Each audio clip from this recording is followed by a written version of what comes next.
The U.S. Citizenship and Immigration Services, USCIS, on Friday said that the computerized drawing of lots devised to select successful H-1B applicants every year has resulted in abuse of the system and a sharp increase in fraudulent efforts.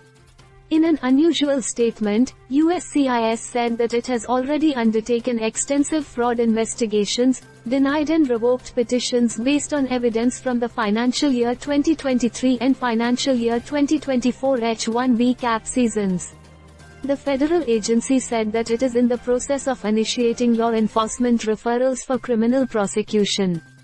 The H-1B program is an essential part of our nation's immigration system and our economy, and the USCIS is committed to implementing the law and helping meet the ever-changing needs of the U.S. labor market, it said.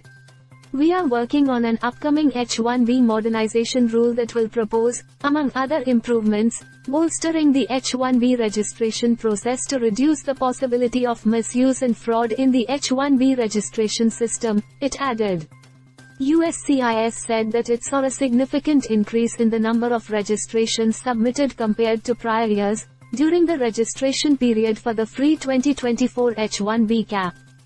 It said there were 780,884 applications for H-1B visas in this year's computer-generated lottery, against 483,927 in 2023 and 301,447 in 2022 and 274,237 in 2021.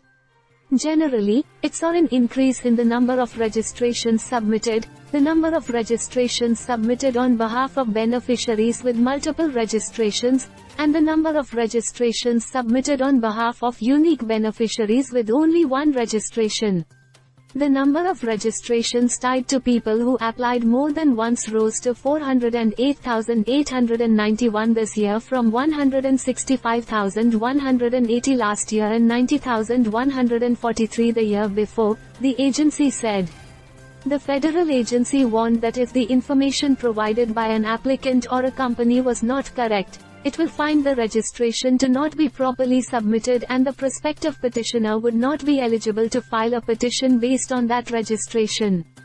The USCIS may deny a petition, or revoke a petition approval, based on a registration that contained a false attestation and was therefore not properly submitted. Furthermore, USCIS may also refer the individual or entity who submitted a false attestation to appropriate federal law enforcement agencies for investigation and further action, as appropriate, it said. A group of U.S. tech workers, who are campaigning against the H-1B visas, said it has spoken about such a fraud for the past several years. The Trump administration had proposed a fix to the H-1B lottery by prioritizing selection based on highest wages. You sued the administration, so now you have to deal with the fraud that you are complaining about, it said in a statement. With inputs from PTI.